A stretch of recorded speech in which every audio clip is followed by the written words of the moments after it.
Hi, welcome to your 11th standard. Of course, you are in a new group, Communicative English. We welcome you specially for this new interesting group where you will learn to speak, write, read and listen to English in all aspects. You will have wonderful poetry, interesting passages on varied themes and topics, and definitely at the end of doing your higher secondary second year, you will be different from the rest of others because you have chosen Communicative English. Communicative English is entirely different from your general English, where you'll be reading your prose, poetry and non-detail, where you'll be studying lots of prose, poetry and non-detailed stories, wherein you will be exposing your by-rote skills. But here, this is not the case. Here in the subject, you will be learning how to explore on varied themes, how to write effectively, how to write creatively, how to follow innovations and how to match up with the trend. Are you ready? Yes. Off to beginning, let's start with the Standard 11 first unit under the theme Travel and Tourism. Of course, what a light tone it will be. It's interesting, isn't it? Because everyone loves to travel. All of us would love to explore the world and enjoy. And that's why the topic is, I would like to rise and go. Every one of us love to travel. And every one of you would always dream of a picnic, of a tour with your friends, with your family, with your schoolmates, isn't it? Then this lesson will guide you through interesting episodes on travel and tourism. All these minute chapters will also help you with terms and terminologies related to travel.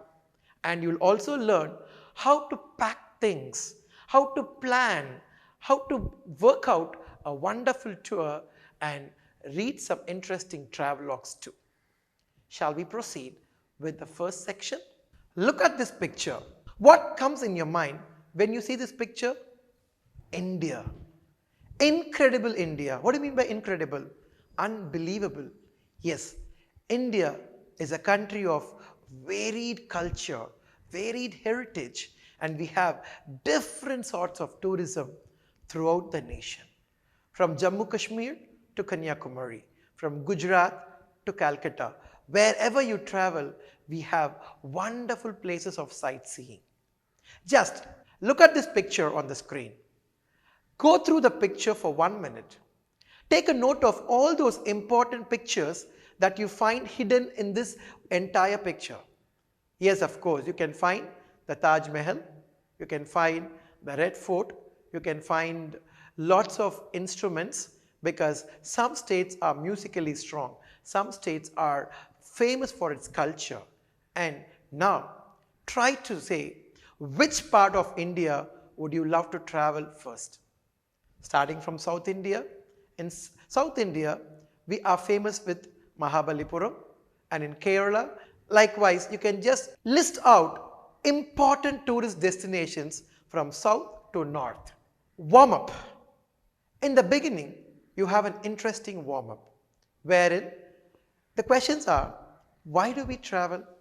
When do we travel? And with whom do we travel? Of course, we travel with all our friends, with our family, with our relatives, and on different occasions. Whenever you get a vacation, you plan for a travel. And there is a small difference between a picnic and a tour.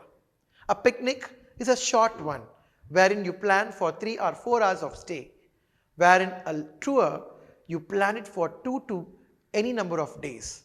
And every travel needs proper planning. From where do we start a tour? From booking tickets and then planning your bags and packs and then a schedule of events, a list of sightseeing places, and last but not least, money. Yes, of course, every tour should be economical too. And therefore, now sit and think, what constitutes a tour? What are the important factors behind a tour? And for a successful travel, what important things that you should keep in mind before you proceed. On page 8 of your textbook, you have an interesting warm-up wherein you'll decide whether a tourist place is a sanctuary, a coastline, a historical place of importance, etc. So you have to decide where we are going to travel. Is it going to be a temple, a place of worship, or a very interesting sightseeing area, a place of heritage, or a very important historical place? So you have to decide that and then fix the appropriate dates for travel, and some places will be very crowded on few days. So we have to avoid all these things keeping in factor. You have to keep in mind different factors when you travel. Shall we move on to the next section? Yes, reading. Remember, there are 4 fundamental skills in English. What are they? Listening, speaking, reading, and writing. As you listen more, you start to speak well. Similarly, if you read lots of short stories, interesting essays, then you'll write effectively and fluently. So when you read, what you should keep in mind? First, note down the important terms and underline the hard words. Refer to a good dictionary. Check for the correct pronunciation. There are 2 types of reading. One is intensive reading and the other is extensive reading. Intensive reading means you have to read it line by line. Go through the line again and again for any sort of comprehension question. And when you read intensively, it is called as scanning. You scan for a particular piece of information and you enjoy reading it and you learn from the passage. Extensive reading is nothing but reading for pleasure. It's just like skimming through the book. You just skim and understand what is the theme behind it and the concept. That is extensive reading, which is for sheer pleasure. But this paragraph is meant for intensive reading, which is called scanning.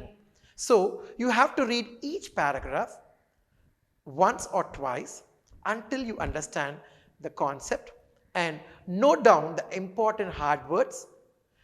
Answer the questions then and there. There are small boxes and such questions must be answered then and there for clear understanding.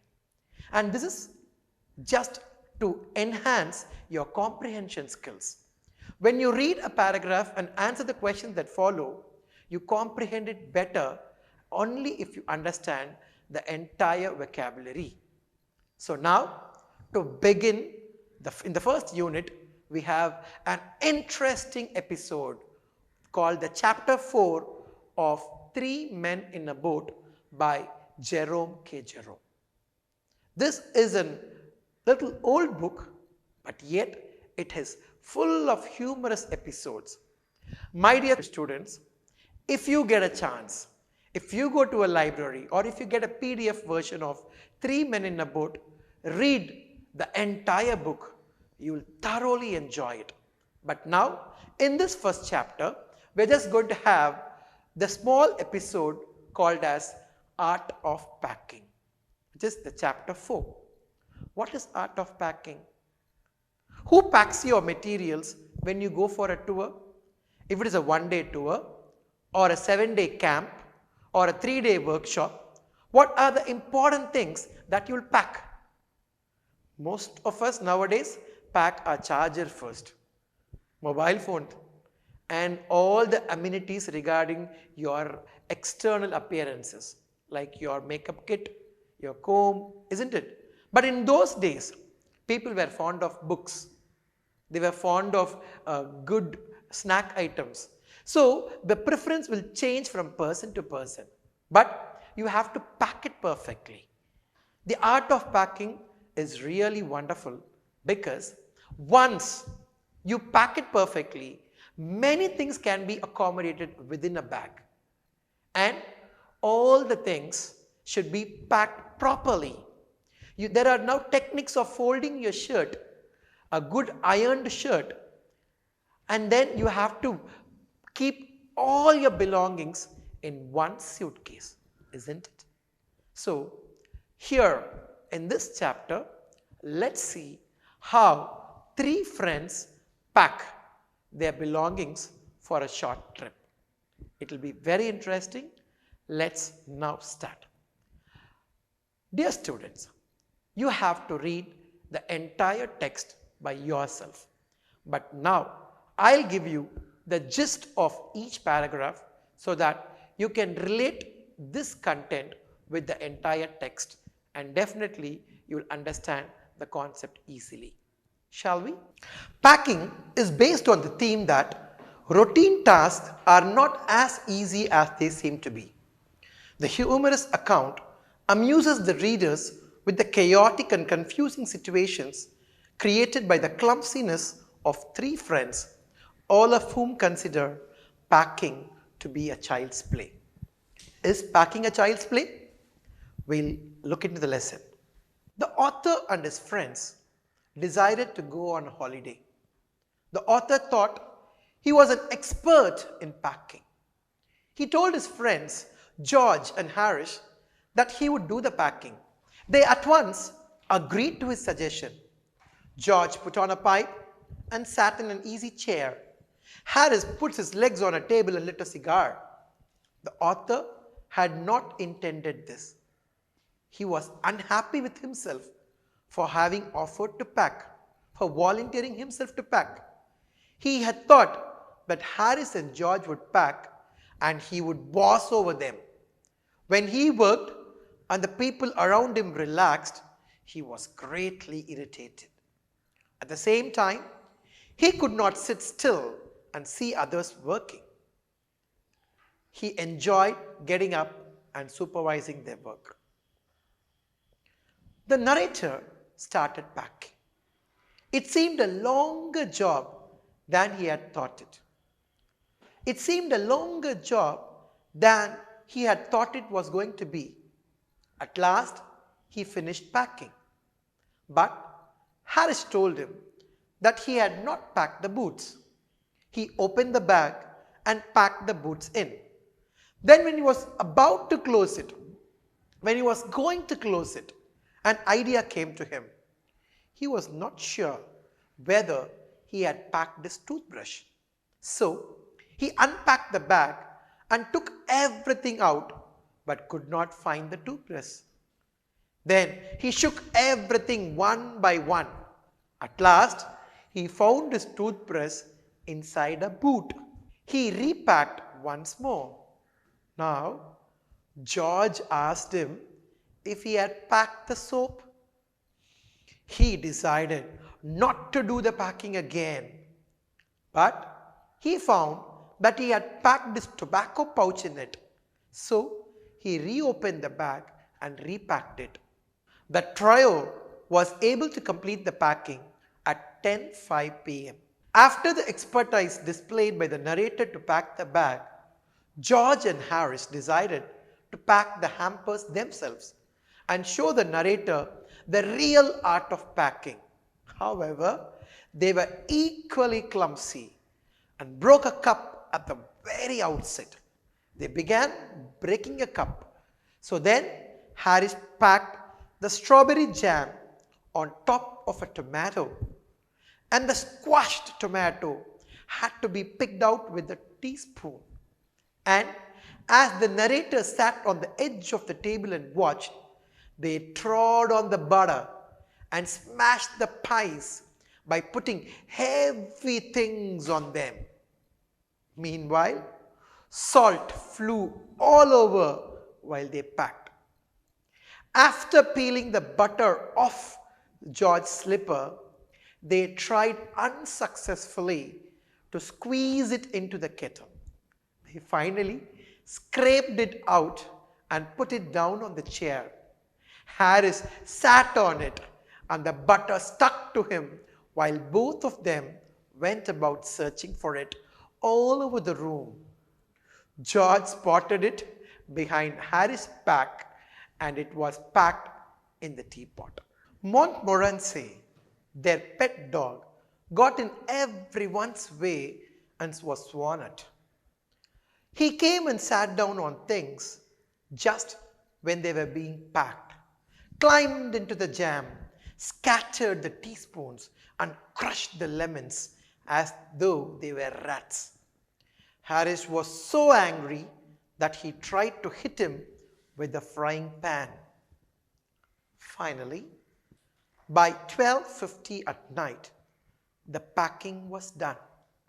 This was followed by a discussion on the wake-up time, but George, who was to wake everyone up, was so tired that he slept off even before the time was decided upon. The narrator and Harris decided that 6:30 a.m. in the morning would be the right time to get up, and then they too went off to sleep. So this is what the entire chapter 4 is all about. So there were three friends, George, Harris, and the author. Apart from that, there was Montmorency the dog, which did all the mischief during packing. And this is very common. Whenever you try to pack something, you'll forget one important element, and then again repack, repack, pack, repack, and at last when you go on a tour, when you reach your destination, you would definitely find that something important has been left in your home. Isn't it true? Many a times you would have forgotten your toothpaste or your toothbrush, or sometime the batteries of your mobile phone, or something important things would be always forgotten. And now, as I told you earlier, these reading exercises are meant to improve your vocabulary. So now, let's go through some of the words which are slightly hard ones, and you have to use them in future in your communication. Glossary. Parted, moved away from each other. Hamper, a basket with a handle and a hinged lid used for cutlery. Victuals, food, sustenance. Uncanny, strange or mysterious. Gaped, stared with mouth open in amazement or wonder. Stern, serious, unrelenting. Superintend, manage. Rummaged, searched thoroughly. Tumble, fall suddenly or clumsily or headlong. As told earlier, this book has some interesting features like QR code, ICT corner. Apart from all these things, on every topic and theme that you come across, you'll have a corner called as Career Corner. Why did you choose this group? To get better job opportunities, isn't it? Then of course, if you study this lesson, this topic, this theme, then you must know what are the various job opportunities in travel and tourism. Career opportunities in the fastest growing industry of travel. Do you know one thing? Tamil Nadu Tourism Development Corporation is the best corporation that ranks high in the travel industry. So, if you do a course in tourism, then definitely you have a wide scope of opportunities. Then, packing is an art. That's what we studied. So therefore, logistics is an important area where you have many opportunities to work in. Cruises and airlines. So when you study about travel, you would have come across words like reception, immigration, migration, packing counter, and also definitely in cruises and airlines, in ship and airways, you have plenty of job opportunities. Ticketing officer. Who is a ticketing officer? A railway train ticket examiner or one who gives tickets. So there are examinations conducted by the Railway Recruitment Board called as RRB, And in many other travel industries, even the ticket vendor is very important. You have to do a course on that. Ecotourism is a very trending course which will deal with the ecosystem, the environmental issues, along with tourism and travel. Event manager. To run a tour is money making too. You would have heard about many agencies that run tour. They will pick you from your home and drop you back, and they will do all the facilities throughout the tour for an affordable cost. They will take a minimum commission and do the maximum service. For that, you have to become event manager. Event management has a better scope in this modern era. Transport officers. Because in this lesson you would have come across all the terms related to travel and tourism. Even transport comes under travel. Tour operator, holiday consultant. Whenever you get a long vacation, you always plan to have a big, enjoyable tour. So a holiday consultant will fix the budget, will ask your requirements and plan accordingly. Hotel management. Hotel management is an upcoming industry with plenty of scope for youngsters. The multi-cuisine restaurants are creeping up in every corner, and to work in such industry, you have to do a course in hotel management. The next section is language study. What is called language study? You'll study plenty of words, idioms, phrases. By learning such words, you will improve your vocabulary skills. And definitely, in every chapter, follow this language study carefully and improve your diction. Moving on to the first exercise. What is semantic field? Semantic field is nothing but words related to a particular field. If you play a sport, if you come across these terms like wicket, keeper, run out, boundary, what game is it related to? Yes, of course, good, cricket. Likewise, when you hear terms such as ace, deuce, advantage, smash, serve, which sport comes in your mind? Tennis. Likewise, every sport has its own related terms. Similarly, every field has a group of terms related to that particular field. So, you have to learn plenty of words related to many fields that will definitely improve your vocabulary. And in this lesson, you're going to find the first 3 new words which have a minute difference between them. Journey, commute, voyage. What is a journey? A journey is traveling from one place to another, especially in a vehicle. You won't say, I have a journey on foot.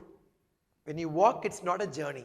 A journey means you have to travel from one place to another place, especially in a vehicle. To commute is to make the same journey regularly between work and home.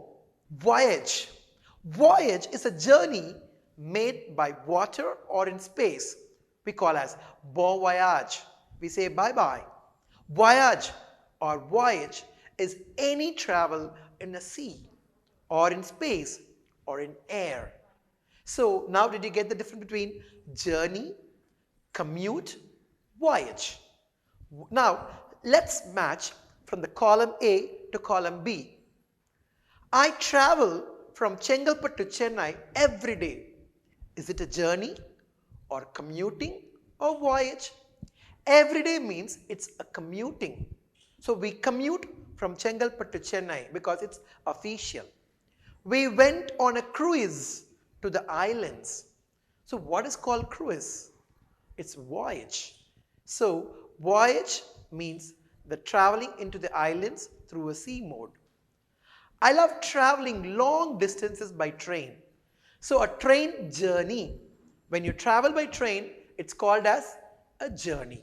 Hope you understood the difference between the three words, what is journey, what is commuting, and what is voyage. Now the next one is very interesting but slightly kiddish. Like for you students, it will be a cakewalk. It's a very easy thing. Complete the following table by choosing the most appropriate word from the given list. One has been done for you.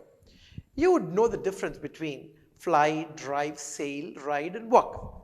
So now you have to just tell me, what is the word that can substitute for I go by cycle? Will you fly by cycle? No.